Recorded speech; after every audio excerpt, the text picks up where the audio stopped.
December 19, 1944. The Ardennes lay buried beneath a white silence that swallowed sound and light alike. Snow fell without mercy, drifting over the twisted wrecks of half-tracks and frozen men. Through the haze of morning fog, the faint echo of distant artillery rolled like thunder trapped beneath the forest canopy. Somewhere near the small Belgian village of Krinkelt, a company of American infantry clung to a wooded ridge, cut off, undersupplied, and surrounded. At their center stood a young lieutenant named David Halloway, his face streaked with soot, his breath fogging against the steel-gray air. His radio had gone dead hours ago. The last transmission he'd heard from battalion command was simple: hold at all costs, but now all costs was collapsing around him. Mortar shells tore into the frozen soil, sending snow and bark raining down like shrapnel. His men, barely 70 survivors from an original 160, were scattered along a 200-yard defensive line. Some crouched behind overturned sleds of ammunition. Others fired into shadows they could barely see. The ridge, once an unremarkable hill marked on a map, had become a graveyard of splintered trees and burned-out jeeps. Halloway moved among them, checking weapons, rationing ammunition, whispering to men whose courage was stretched to breaking. The enemy they faced was no ordinary German infantry. The black uniforms glimpsed through the smoke bore the twin lightning bolts of the Waffen-SS. The lieutenant knew what that meant. These were men trained to annihilate, not negotiate. Yet amid the chaos, his expression remained steady. Every order from above demanded he hold the ridge until reinforcements arrived. But no reinforcements were coming. Snow muffled every sound except the metallic click of rifles being reloaded. Somewhere down the slope, the faint rumble of engines grew louder, half-tracks and tanks creeping closer through the fog. Halloway crouched, staring into the white void ahead. His orders were clear. His instinct said otherwise. Between those two truths lay the fate of every man under his command. And in that frozen moment, as the forest trembled under the distant roar of approaching armor, he began to understand that survival would require something more than obedience. It would require defiance. The story of how Lieutenant Halloway's company ended up on that frozen ridge began weeks earlier, when the calm of winter deceived even the most cautious commanders. It was mid-December 1944, and Allied High Command believed the German army was broken, incapable of another major offensive. The men of the 99th Infantry Division had just rotated into the Ardennes sector, a quiet zone or so they were told. They were young, mostly replacements, many barely 20 years old. Their task seemed simple: hold a thin defensive line along the Elsenborn Ridge while seasoned divisions prepared for the final push into Germany. But while the Americans settled into icy foxholes, the enemy was assembling the largest counteroffensive the Western Front had ever seen. Hitler had chosen this moment to gamble everything. Over 200,000 German troops, many of them from elite Waffen-SS Panzer divisions, were massing in secret under the winter fog. Their objective was simple yet audacious: split the Allied front, seize Antwerp, and force a negotiated peace. The operation was codenamed Wacht am Rhein, the Battle of the Bulge. When the first shells landed on December 16th, the world around Halloway's company erupted. Communications collapsed, roads jammed with retreating vehicles, entire regiments vanished into the fog. The lieutenant's unit, Charlie Company, found itself tasked with covering a narrow road near Krinkelt to delay German armor advancing from the east.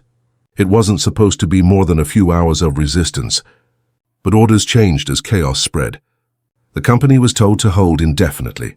Reinforcements were promised but never arrived. By the time they reached the ridge, the snow was knee-deep, their rations frozen solid. The radio crackled sporadically with fragments of command messages, coordinates, casualty reports, desperate requests for artillery that never came. Still, Halloway obeyed. His duty was to follow the chain of command, to maintain the line no matter how thin it became. Yet deep down, he understood that the battlefield rarely obeyed orders from headquarters. The enemy was adapting faster than anyone in the rear could comprehend. As German reconnaissance units tested the flanks, Halloway studied the terrain, a narrow slope bordered by pines, with open ground below perfect for an ambush. His men dug in, frostbitten fingers clutching rifles, eyes fixed on the fog. They did not know it yet, but the decision that would change all their fates was already taking shape in the lieutenant's mind. At dawn on December 18th, The radio crackled with static and then a voice, calm, distant, authoritative. It was the regimental operations officer, repeating the same directive every surrounded unit in the Ardennes was hearing that day. Hold your position. Reinforcements are en route. Do not withdraw without explicit authorization. For Lieutenant David Halloway, those words carried the full weight of military law. To abandon a defensive post without orders was not only disobedience, it was dereliction of duty, punishable by court-martial. Every man in uniform knew it, and yet, as the snow thickened and the distant rumble of German engines grew louder, Halloway sensed something the distant voices over the radio could not. His men were on the edge of being encircled. The army's system was rigid by design. Orders flowed downward, obedience flowed upward. In theory, this created unity. In reality, it often left small units stranded when higher command underestimated the scale of German movement. The lieutenant's map was outdated by 12 hours, and in that time the front had shifted miles westward. The line they were told to hold no longer existed. Still, the voice on the other end of the radio insisted relief would arrive by evening. Halloway knew better. The roads were blocked. Columns of Shermans and supply trucks lay abandoned, frozen in the ditches. Nothing was coming. He looked at his men, faces pale beneath helmets dusted with frost. Private Lutz clutched a rosary. Sergeant Wilkins checked the last belt of ammunition for the Browning machine gun. They all trusted him, because he still moved with purpose, because he hadn't yet shown fear. That faith, he knew, was a fragile thing. Military protocol existed to prevent chaos, but on a battlefield like this it sometimes created it. If he followed orders, they would hold the ridge until the SS encircled them completely. If he broke them, they might be labeled deserters, assuming any survived to be judged. It was a dilemma every officer dreaded. Loyalty to command versus responsibility to the men who followed you. When dusk fell, the first probing shots echoed from the tree line. The Waffen-SS was testing the line, advancing by feel, confident the Americans were disoriented. Halloway crouched behind his command post, a snow-covered foxhole beneath a broken pine, and watched the horizon flash. Somewhere in that flicker of gunfire, he made a quiet promise to himself. If headquarters couldn't see what was happening, then he would act on what he could. Orders or not. By nightfall, the forest below the ridge began to move. Shadows shifted between the trees, their outlines faint against the drifting snow. The Waffen-SS had arrived in full strength. Halloway could hear them before he could see them. The scrape of tracks, the metallic cough of engines idling in the cold, the clipped German commands carried faintly through the wind. Through his field glasses, he caught the dim glint of black uniforms and snow-dusted helmets, moving in disciplined waves. These were no ordinary infantry. They were men of the 12th SS Panzer Division, hardened veterans of Normandy, now spearheading the counter-offensive through Belgium. They came with precision, first the mortars, then the machine guns, tracer rounds stitched across the snow like red needles. The Americans answered, firing blind into the mist. The ridge erupted into chaos, branches splintered, snow exploded into white clouds, and men shouted over the roar of their own weapons. Somewhere to the left flank, a Sherman tank that had been immobilized days earlier took a direct hit, its ammunition igniting in a blinding flash that lit the trees like lightning. For a moment, the night became day, and the lieutenant saw them clearly, columns of Waffen-SS troops advancing methodically uphill, their silhouettes flickering through smoke and drifting ash. The radio sputtered to life again, a faint voice from battalion. "Hold at all costs. Reinforcements delayed." "Repeat, hold." Halloway pressed the receiver against his ear, his breath shallow. The voice sounded detached, distant, as if it were describing another war entirely. He lowered the handset slowly. The ridge would not hold until dawn. Every man knew it. The lieutenant crawled to his forward position, where two machine gunners were firing short, controlled bursts. "How many rounds?" he asked. "Maybe 5 belts left," came the answer. That meant less than 10 minutes of sustained fire. Down the line, grenades were running low. The snow around the foxholes had turned black from cordite and blood. Through the smoke, the SS advanced relentlessly. Their tactics were surgical, small assault groups leapfrogging under covering fire, closing the distance meter by meter. Halloway recognized the maneuver. It was textbook German infantry doctrine, refined through years of combat. They were preparing to encircle, not rush. He studied the terrain. The ridge sloped into a narrow gully that could funnel armor. If they lost that ground, the company would be crushed between the advancing panzers and the forest behind them. The choice was clear: stay and die according to protocol, or act and possibly save what remained of his men. Snow fell thicker now, muffling the world in white silence between explosions. Halloway gripped his rifle, exhaled, and stared into the black horizon. The time for following orders had ended. At 02:10 hours, the ridge fell quiet. Too quiet. The Germans had stopped firing. The wind hissed through the trees, carrying the faint creak of branches under fresh snow. Every man in Charlie Company waited for the next barrage that didn't come. Then faintly came the crunch of boots on frozen ground. The SS were closing in.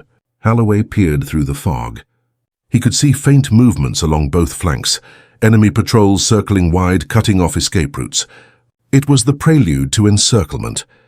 They were being hunted. He ducked back into his command hole, wiping frost from the lens of his compass.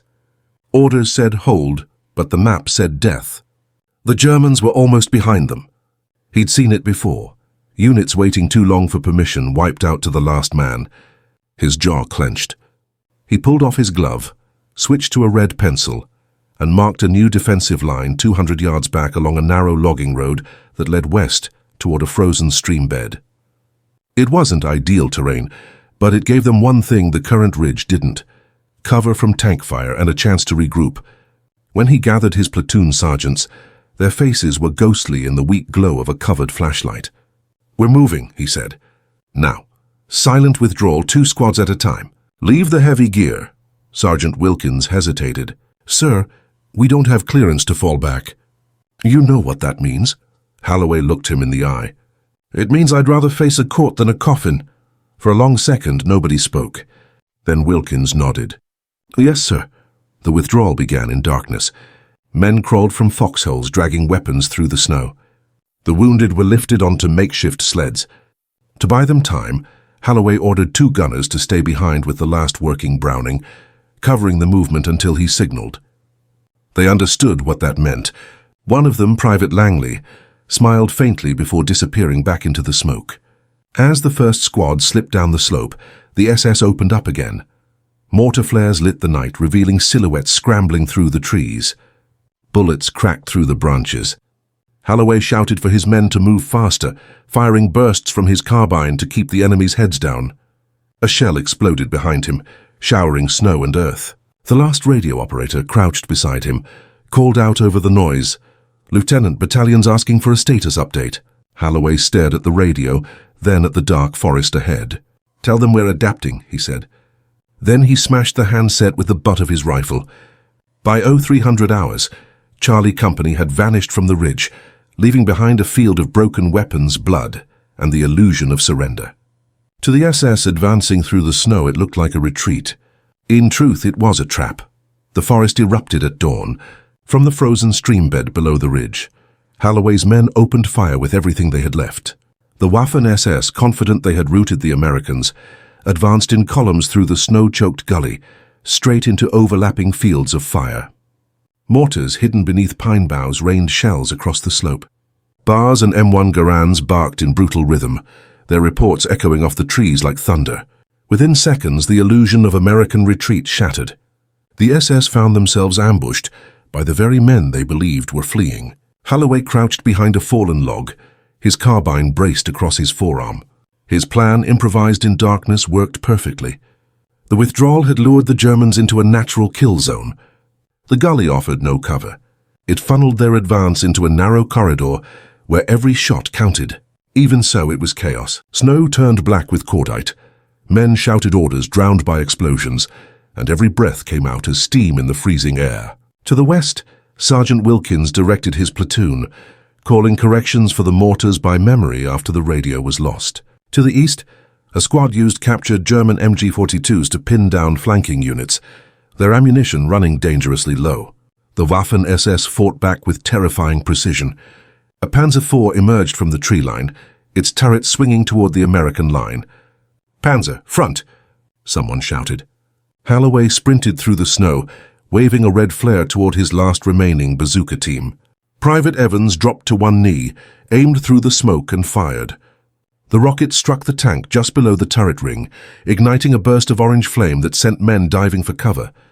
The explosion rolled through the valley, shaking the ground and scattering the assault formation. Then came the counter-assault. The SS regrouped under covering fire.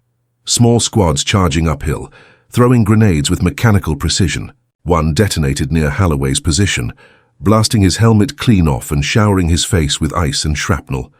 Dazed, he crawled toward a wounded man, dragging him behind a log. Around them, the world narrowed to flashes of muzzle fire and the distant crack of rifles echoing like thunder in snow. Hours passed as minutes. By noon, the SS attack began to falter. Their advance had stalled under relentless small arms fire. American discipline held. The lieutenant's disobedience, his defiance of direct orders, had saved his company from annihilation. When the smoke finally began to thin, the ground was littered with black uniforms. The Waffen-SS had withdrawn, leaving behind burning vehicles and silence broken only by the wind. Halloway sank to his knees beside the frozen stream, exhausted, his uniform torn and hands trembling. Around him, his men stared in disbelief at what they had survived. Against all expectations they had held. Against all orders they had lived. But as the silence deepened, one thought began to take shape in every soldier's mind. The command would soon learn what he'd done, and not all victories were forgiven. When daylight finally broke through the shattered tree line, the scale of what had happened became clear. Smoke still drifted from the burning Panzer IV, its treads half buried in the snow. Dead lay scattered across the slope in black SS uniforms, their bodies twisted in strange stillness. The entire valley smelled of oil, cordite, and winter pine. Against all logic, Lieutenant Halloway's company, 70 men reduced to fewer than 50, had halted a full SS assault force nearly 3 times their size. The trap had worked, but it was no miracle. It was cold, deliberate calculation born from instinct and necessity. From a tactical perspective, Halloway's maneuver defied doctrine but demonstrated brilliance. By abandoning the exposed ridge, he forced the enemy into a terrain bottleneck, denying their armor maneuver space and exposing infantry to crossfire. It was the same principle that had defined small unit engagements from Normandy to the Hürtgen forest. Terrain as weapon. While higher command insisted on static defense, Halloway understood that survival depended on motion and deception. His defiance had created the illusion of collapse, then turned that illusion into opportunity. German field reports recovered, later confirmed the confusion. One SS officer's diary, later found on his body, described fanatic American defense, retreating, then attacking from hidden positions. Another survivor, captured days later, told interrogators that his unit believed they had faced an entire regiment, not a single company.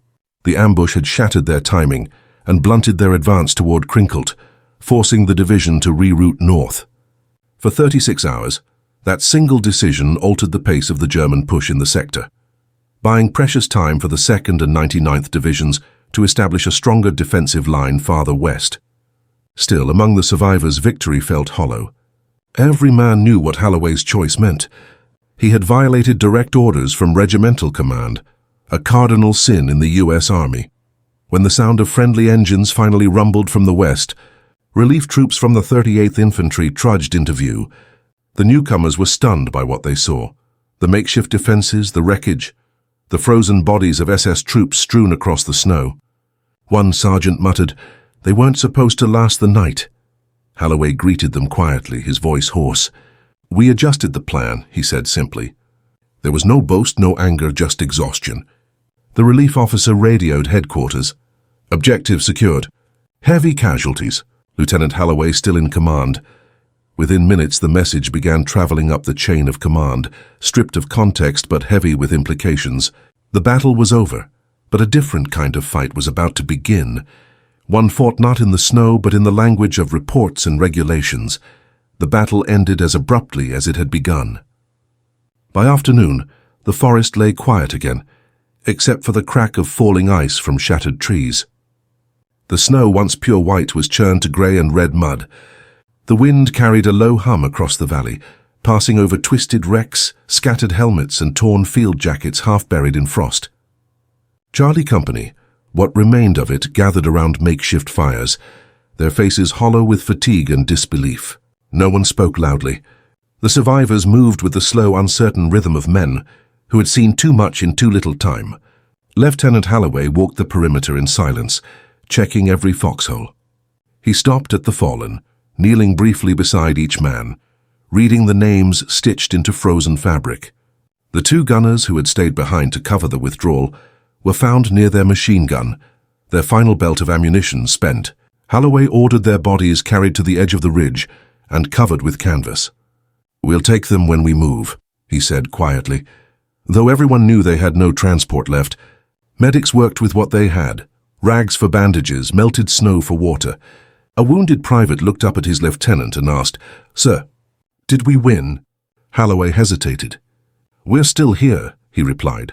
"That's what matters." For a moment that answer was enough. The sound of distant artillery rolled through the hills, a reminder that the war hadn't stopped, only shifted elsewhere. As dusk approached, reinforcements began arriving. Fresh troops in clean uniforms stepped carefully through the wreckage, eyes wide at the carnage. A captain from battalion headquarters approached Halloway with a clipboard and a salute that felt colder than the air. "Lieutenant, we received your last transmission before you went off comms. What happened here?" Halloway gestured toward the valley. "We adapted to conditions. The ridge was untenable." The captain scribbled something down, his tone clipped. "Thou had orders to hold that ridge, Lieutenant." For the first time, Halloway felt the weight of it, the moment his choice stopped being tactical and became political. The captain's expression gave nothing away, but the silence that followed said enough. An inquiry would come. Questions would be asked. But for now, the battlefield needed to be cleared. That night, the men ate what remained of their rations, sitting beside fires built from broken rifle crates. Snow continued to fall, covering the scars of battle one flake at a time. They spoke little, but the bond among them, born from disobedience and survival, was unspoken and indestructible. Above them, the stars burned faintly through the smoke, and somewhere beyond the forest the next battle already waited. 2 days later, Charlie Company was pulled off the line. They were marched west toward a temporary staging area near Malmedy, where tents sagged under fresh snow and the air reeked of diesel and smoke. What awaited them there was not rest. It was paperwork, silence, and suspicion. Word of the unauthorized withdrawal had already reached regimental headquarters. By the time Halloway arrived, still in the same mud-caked uniform from the ridge, a formal inquiry had been convened. The Army's discipline machine moved as efficiently as its logistics. Victory or not, orders were orders. Inside a drafty command tent, Halloway sat before 3 officers, an operations colonel, a legal adjutant, and a logistics major. Behind them, a map of the Ardennes was pinned to a board, peppered with red markers showing German movements. The colonel, a man with silver hair and the cold calm of bureaucracy, began without preamble. "Lieutenant Halloway, you were instructed to hold Ridge 42 until reinforced." "Is that correct?" "Yes, sir. And yet you abandoned that position at 0300 hours on December 19th. "Yes, sir." "Why?" Halloway kept his tone steady. "Because remaining there would have resulted in total loss of command. We were encircled. The decision was made to reposition for tactical defense." The colonel's expression didn't change. "You disobeyed a direct order." "I followed the intent of that order," Halloway replied quietly. "To hold the sector, we did." The adjutant scribbled notes. The major studied casualty reports. The colonel leaned back, eyes narrowing. "You're aware of the potential consequences, Lieutenant? Disobedience in combat can carry court-martial and imprisonment." "I am, sir." Silence filled the tent. Outside, the wind hissed against the canvas. After a long moment, the colonel finally spoke again, his voice less sharp. "Your men inflicted heavy losses on the Waffen-SS. Intelligence estimates say their local advance was delayed by 2 full days. That's not insignificant." "It was their fight as much as mine," Halloway said.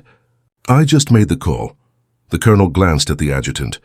"Interview the surviving enlisted men. Verify sequence of events." The hearing was adjourned with a curt nod. As Halloway stepped outside, the sun hung pale and low, casting long shadows over the snow. The inquiry would continue, but so would the war. Trucks rolled past, loaded with ammunition, heading east. He watched them disappear into the distance, feeling both detached and strangely calm. He had faced worse than bureaucracy. The men who survived because of him were still alive, and that was the only verdict that mattered, for now. By the next morning, the inquiry tent filled with the sounds of boots stamping snow and the murmured voices of enlisted men summoned to testify. They came one by one, mud-streaked, exhausted, still carrying the smell of smoke and cordite. Most had never stood before officers before. Now they faced three at once. Each was asked the same question in different forms. Did Lieutenant Halloway disobey orders? Private Lutz, the youngest in the company, stared at the floor when asked. Sir, he didn't disobey. He saved us. If we'd stayed on that ridge, you'd be asking someone else that question, if anyone was left to answer it. The adjutant recorded every word. Sergeant Wilkins followed next. His uniform hung loose from weight loss and fatigue, but his voice was firm. I've served under men who followed every rule and got us killed for it. The lieutenant made a call no one else would make. We lived because of it. That's all the report you need. Each man repeated a version of the same truth. Some spoke bluntly, others with the raw edge of survivors who hadn't yet processed what they'd endured. One corporal broke down mid-sentence, recalling how Halloway had gone back under fire to pull the wounded from the gully. He didn't care about orders. He cared about us, he said quietly. As testimony mounted, the inquiry shifted tone. What began as an accusation of insubordination began to resemble an account of valor. Even the colonel's questions grew softer, more deliberate. He asked for casualty numbers, enemy strength, ammunition expenditure, all confirming the same reality. Halloway's company had not retreated in panic. They had executed a fighting withdrawal that crippled a superior force. Outside, the camp buzzed with rumors. Word spread among nearby units about the lieutenant who fought the SS and lived. To some, he was reckless. To others, he was the kind of officer every soldier prayed to serve under. That evening, when the last witness finished speaking, the colonel dismissed them with a rare phrase of respect. You've done your duty, men. That will be all. Halloway watched from a distance as his soldiers stepped out of the tent one by one, each saluting before returning to their bivouacs. None of them had been ordered to defend him. None of them had to. Yet they did. Loyalty, he realized, was the one thing the battlefield couldn't regulate, and the one thing no inquiry could fully understand. 3 days later, the inquiry reached its quiet conclusion. There were no grand announcements, no courtroom drama, only a single page typed on thin carbon paper and signed in triplicate. The final report described the events at Ridge 42 with cautious precision. Lieutenant David Halloway, commanding C Company, executed an unapproved tactical withdrawal under extreme combat pressure, subsequently reorganizing and repelling an enemy force of superior size. Action resulted in preservation of unit strength and inflicted significant delay on enemy movement. Recommendation, commendation for initiative and leadership under fire. The words were dry, bureaucratic, and deliberately vague, but every man in Charlie Company understood their meaning. Halloway was cleared. The disobedience that had nearly cost his career was now written into history as initiative. No medals were promised, but none were needed. The silence of approval was louder than any fanfare. That evening, he was summoned to headquarters once more. The colonel met him without ceremony, handing him a folded copy of the report. You're returning to the line tomorrow, he said flatly. The division's short on officers. Halloway nodded. Yes, sir. The colonel hesitated for a moment, then added, For what it's worth, Lieutenant, I would have done the same. That was as close to praise as Army protocol allowed. Outside, Halloway paused near the trucks, idling in the snow, the paper still in his hand. Around him, men were loading ammunition, refilling canteens, checking rifles. The war hadn't paused for his inquiry. It simply flowed around it. In the distance, the muffled booms of artillery echoed through the trees. Another fight already underway. He unfolded the report, scanning the neat lines of type, then tucked it into his field jacket beside a worn photograph of his platoon. Paper recognition meant little to the men who had bled for it, but the truth it preserved, that mattered. That night, he rejoined his company. The survivors greeted him not with words but nods, brief and knowing. Sergeant Wilkins handed him a cup of coffee, black as the sky. So what's next, sir? He asked. Halloway looked toward the east, where faint flashes of distant fire marked the horizon. "We keep moving," he said. Orders or not. For the first time since the ridge, he allowed himself a small, tired smile. The record would show an officer who adapted to combat conditions. His men would remember something different. A leader who chose them over regulation and lived long enough for the army to call it strategy. Far from the American lines, in a ruined farmhouse near the village of Billingen, German survivors of the fight at Ridge 42 gathered around a lantern, silent and shaken. Their unit, elements of the 12th SS Panzer Division, Hitlerjugend, had expected an easy breakthrough. Instead, they had walked into a ghost ambush that defied every rule of engagement they'd studied. Hauptsturmführer Kurt Malke, the platoon commander who led the assault, recorded his frustration that night in a field notebook, later captured by Allied intelligence. The Americans vanished in the dark, then struck from nowhere. Their fire came from the snow itself. Our communications failed. I lost 32 men before dawn. For the Waffen-SS, this was not just a tactical failure, it was a psychological one. They had built their reputation on relentless aggression, on the certainty that Allied troops would break when confronted head-on. But at Ridge 42, the Americans had done the unthinkable, withdrawn in order, regrouped and counterattacked with precision. German reports written days later described the encounter as an enemy delaying action of remarkable discipline. One officer added, "They fought like ghosts, appearing where we expected retreat." Captured prisoners confirmed their confusion. When interrogated, a young SS grenadier admitted, "We thought they were finished." Then the forest exploded. He described the snow turning black with gunfire, tanks burning against the night, and the unnerving calm of the American officer directing fire from the open. "He stood up while everyone else crawled," the prisoner said, and shouted orders as if he couldn't die. Intelligence officers later speculated this figure was the same lieutenant whose decision had turned the battle. In retrospect, the German command treated the loss as an anomaly. Official communiqué reported unexpected resistance by U.S. infantry elements, omitting the scale of the defeat. But within the ranks, rumors spread quickly. Stories of Americans who fought with unnatural resolve, of units that refused to collapse no matter the pressure. In the freezing barracks of the 12th SS, soldiers whispered that the Ardennes offensive would not be another Normandy. The enemy had learned. When Allied analysts reviewed the captured reports months later, they marked Ridge 42 as a local engagement of outsized effect. One officer's note in the margin read simply, "Example of initiative at company level, decisive impact on enemy morale." The Germans had recognized it too, though in different words. For them it was proof that the American army, once mocked as inexperienced, had become a predator of its own. In the months that followed, the snow melted and the forested hills of the Ardennes revealed their dead. The Battle of the Bulge ended in failure for Germany. The dream of splitting the Allied front was gone, crushed beneath the same kind of grit and improvisation that had saved Halloway's company on that frozen ridge.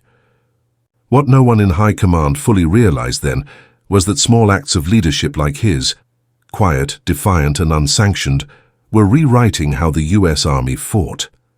Before the Ardennes, doctrine ruled the battlefield. Orders were absolute. Initiative was often discouraged unless it came from the top. But the chaos of winter 1944 changed everything. Units that survived did so not because they followed the book, but because they tore pages from it when the book stopped making sense.